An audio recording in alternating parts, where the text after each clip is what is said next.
Halo teman-teman, selamat datang di Sepin Channel. Hari ini kita akan membahas sebuah alur cerita film yang tentunya akan seru banget. Dan inilah untuk alur cerita filmnya.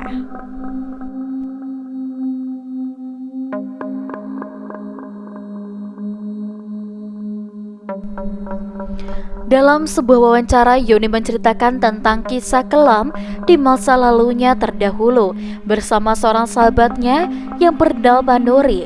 Nuri dan Yuni adalah sahabat yang begitu sangat dekat.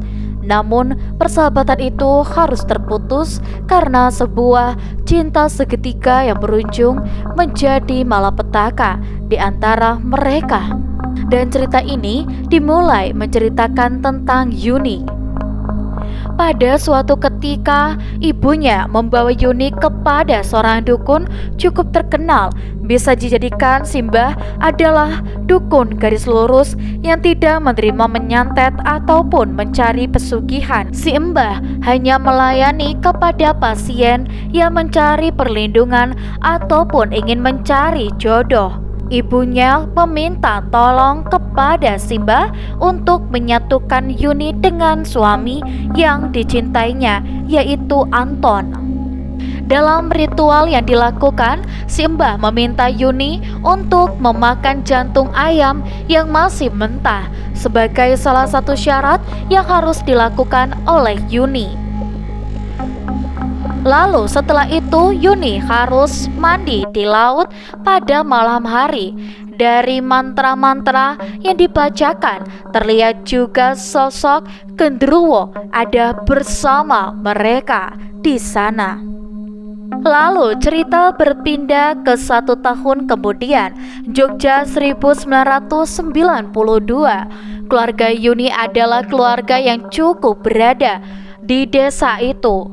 Pada hari itu sedang diadakan acara syukuran yang diadakan di rumah kediaman Yuni. Diketahui kalau Yuni kini sedang hamil 7 bulan, hasil dari pernikahan dia dengan Anto. Acara tersebut dilakukan dengan penuh hikmat dan dihadiri oleh para warga desa.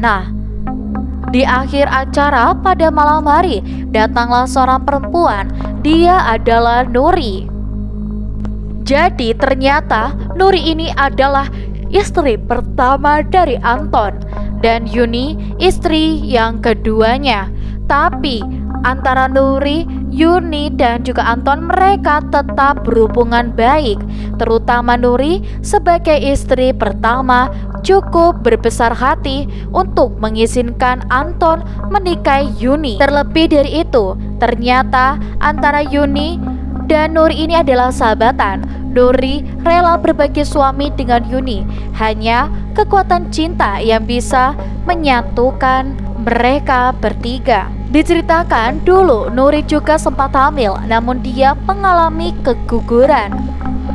Dan sekarang Yuni hamil, dan sekarang mereka harus benar-benar menjaga Yuni agar tidak keguguran, seperti apa yang dialami oleh Nuri.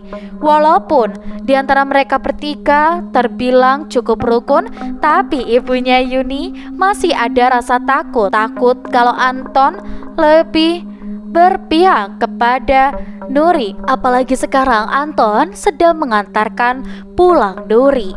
Di rumah Anton sempat mampir, walau bagaimanapun rumah ini adalah tempat bagi pulang Anton. Anton harus bersikap adil membagi waktu untuk para istri-istrinya. Di rumah itu Nuri hanya tinggal sendirian. Dan tiba-tiba Anton mendengar ada suara gaduh di atap rumah. Ada sedikit kekhawatiran takut ada sesuatu di dalam rumah. Anton hanya ingin memastikan semuanya aman. Di saat bersamaan, hujan pun turun. Nuri yang merasa rindu akan kehangatan meminta jatah kepada Anton, karena walaupun bagaimanapun Nuri butuh pelayan kasih sayang dari Anton. Sesaat kita juga diperlihatkan kepada masa lalu ketika mereka semua belum menikah. Nuri dan Yuni kuliah di kampus yang sama. Nuri bercerita kepada Yuni kalau dia mempunyai pacar baru, yaitu Anton. Bagi Nuri, Anton adalah pria yang sempurna, baik dan juga tampan. Dari awal, Nuri sudah berkata kepada Yuni untuk jangan sampai Yuni naksir kepada Anton. Ucapan Nuri sambil bercanda kepada Yuni. Tapi setelah Yuni bertemu dengan Anton, entah kenapa Yuni pun merasa terkagum-kagum kepada Anton. Dan diam-diam Yuni selalu memperhatikan kemesraan mereka berdua, hingga akhirnya timbullah rasa cinta Yuni kepada Anton. Dan tiba-tiba ada sesosok yang melihat Yuni dari arah belakang. Mimpi buruk yang dialami Yuni terasa begitu nyata. Dia terbangun kembali dan ternyata sudah larut malam, namun Anton belum juga pulang. Yuni menunggu Anton sambil menyantap hidangan pemberian dari Nuri tadi sore. Dia dikejutkan, tiba-tiba terdengar ada suara sinden menyanyikan lagu Jawa. Di saat bersamaan, timbul rasa sakit tak tertahan menyelimuti kandungan Yuni. Dimulai sejak dari sinilah keanehan-keanehan terjadi kepada Yuni. Dia tidak sadar kalau ada sesosok yang sedang mengawasi dirinya. Pada malam itu auranya terasa berbeda. Yuni merasakan ada beban yang menindih di pundaknya. Yuni kembali masuk ke dalam menunggu Mas Anton di sana. Tak lama kemudian yang dinanti pun pulang. Namun ada yang aneh dengan sikap Anton, tidak seperti biasanya. Dia sama sekali tidak berbicara sedikit pun dan langsung tertidur. Yuni mengira dia adalah Anton, tapi ternyata itu adalah sesosok yang menyerupai wajah Anton. Dari luar, dia mendengar ada suara motor. Yuni mencoba melihat keluar melalui jendela. Terlihat Anton yang baru saja pulang membawa motor. Dan saat itu Yuni kembali melihat ke arah kasur. Ternyata di sana sudah tidak ada siapa-siapa lagi. Anton sempat ditegur oleh ibunya Yuni karena Anton terlalu lama meninggalkan Yuni sendirian di dalam kamar. Beberapa langkah ibunya berjalan, tak sengaja dia menendang sebuah bungkusan kain putih. Ibunya lalu membuka bungkusan tersebut. Dan yang membuat dia terkejut, ternyata bungkusan itu berisikan tanah dan batang bambu. Ibunya tahu kalau bungkusan itu adalah sebuah kiriman santet dari seseorang. Di keesokan harinya, setelah Anton mengantarkan Yuni ke rumah sakit, saat mereka kembali pulang, ternyata di rumah sudah kedatangan budenya Anton. Bude datang dari Solo untuk menjenguk Yuni yang sedang hamil. Tapi di sini Yuni sendiri terlihat kurang begitu senang dengan kedatangan Bude. Usut punya usut, ternyata dulunya Bude sempat tidak menyetujui pernikahan Anton dengan Yuni. Setelah beberapa hari Bude tinggal di sana, tak sengaja Bude juga menemukan ada sebuah kain di atas jendela kamar Yuni. Yuni sempat terheran karena Bude kenapa bisa ada di dalam kamarnya. Sebuah kain dengan ada simbol-simbol dan mantra tulisan. Kekhawatiran terjadi karena Bude juga tahu kalau kain tersebut adalah bagian dari ritual santet. Dan dia kembali kepada Yuni dan Yuni selalu mengeluhkan sakit perut. Itu selalu merasa seperti ada yang mengawasi dirinya. Yuni keluar kamar memanggil-manggil ibunya. Namun justru di sana dia melihat penampakan sesosok wanita dengan wajah dan matanya terus melotot kepada Yuni. Sesosok itu terus mendekati dan Yuni seperti tak kuasa berteriak apalagi berlari dari sana. Tubuhnya terasa lemas. Sesosok itu memegang perut dari Yuni.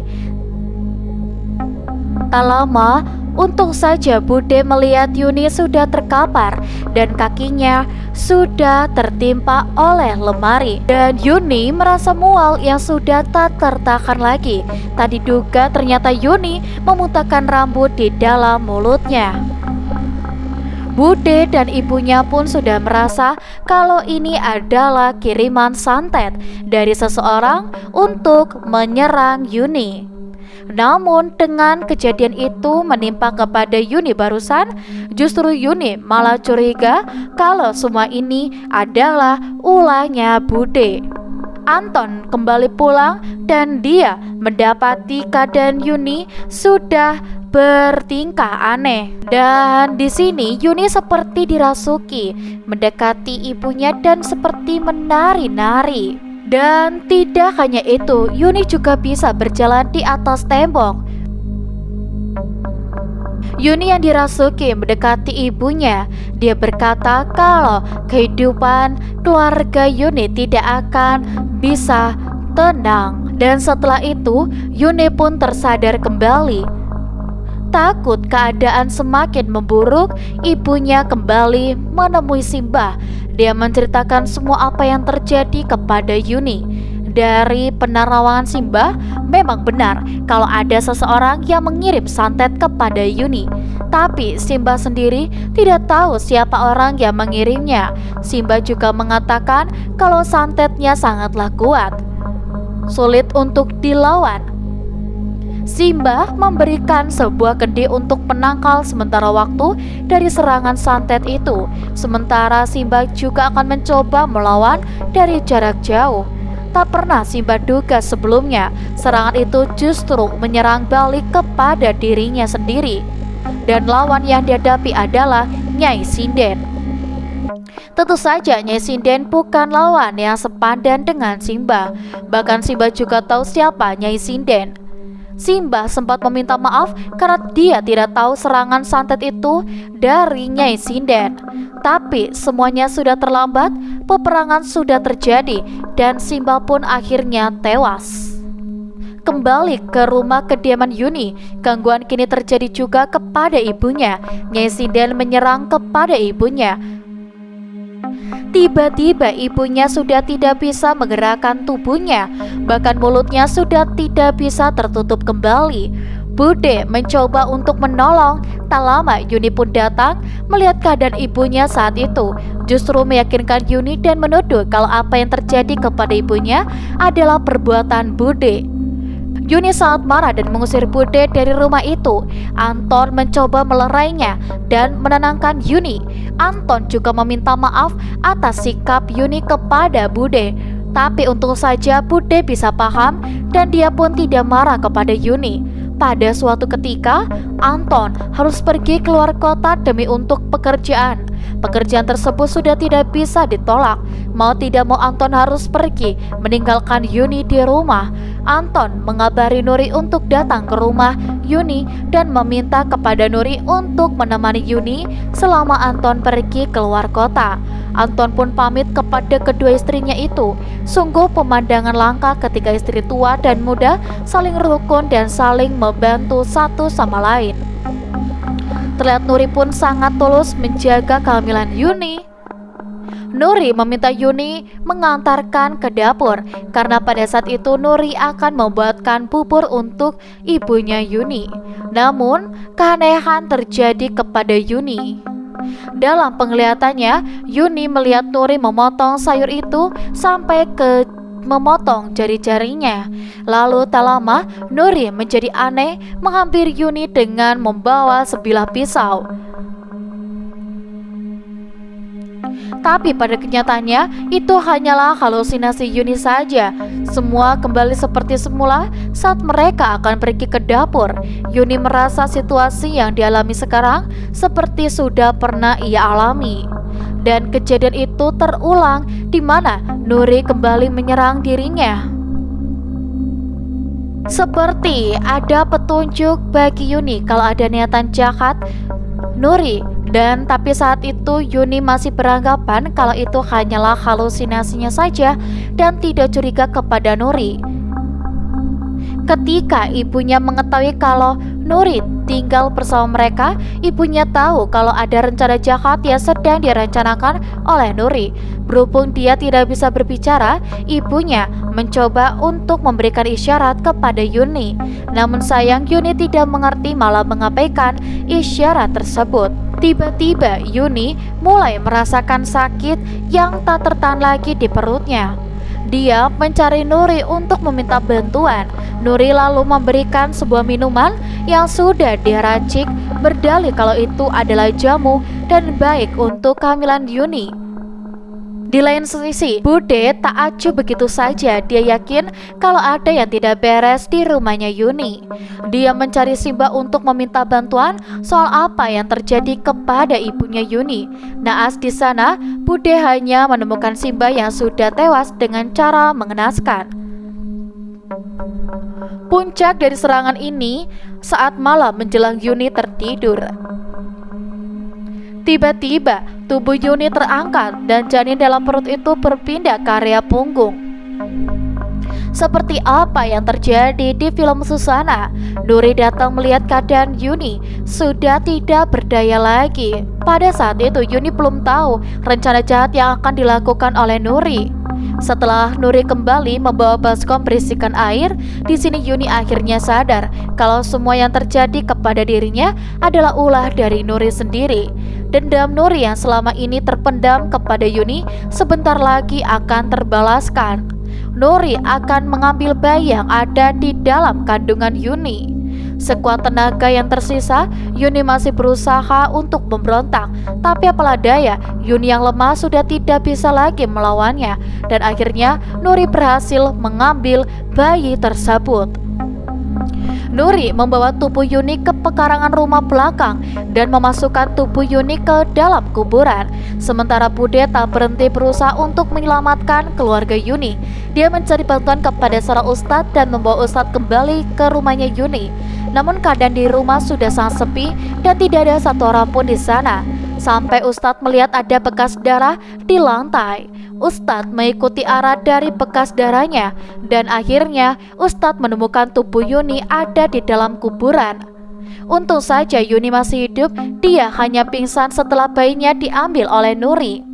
Di saat bersamaan, Anton kembali pulang setelah dia pergi dari luar kota. Tak pernah dia duga sebelumnya melihat keadaan di rumah sudah sangat berantakan dan banyak darah berceceran. Anton menemukan Yuni, Bude, dan Pak Ustadz di sana. Mereka harus cepat mencari Nuri untuk menyelamatkan bayinya. Anton bersama Pak Ustadz menemukan Nuri berada di salah satu kamar. Terlihat Nuri sedang melakukan ritual untuk meritualkan bayi tersebut, karena selama ini Nuri sudah terikat perjanjian dengan iblis untuk memberikan bayinya kepada Nyai Sinden. Tak lama Nuri dirasuki oleh Nyai Sinden. Sempat terjadi pertarungan antara Ustadz dengan Nyai Sinden. Ustadz mulai membacakan ayat kursi untuk melawan Nyai Sinden, dan atas kehendaknya Nyai Sinden pun akhirnya keluar dari dalam tubuh Nuri. Walaupun Nuri sudah tidak lagi dirasuki oleh Sinden, namun di sini Nuri masih dikuasai oleh hawa nafsunya sendiri. Dia masih menyimpan dendam kepada Yuni. Dia mencari Yuni, tapi untung saja Yuni masih bisa menghindar dari serangan itu. Sampai Nuri malah yang tak sengaja menikam Anton, hingga akhirnya Anton pun meninggal dunia. Dari tragedi itu hanya menyisakan sebuah penyesalan yang mendalam antara Yuni dan Nuri. Sama-sama harus kehilangan orang yang paling mereka cintai. Dan di sini akhirnya film pun selesai. Cinta segitiga yang dipaksakan. Nah, untuk teman-teman di rumah, kalian jangan lupa untuk like, komen, dan juga subscribe. Dan kalian juga jangan lupa untuk like, komen, dan juga subscribe. Sampai jumpa di video selanjutnya.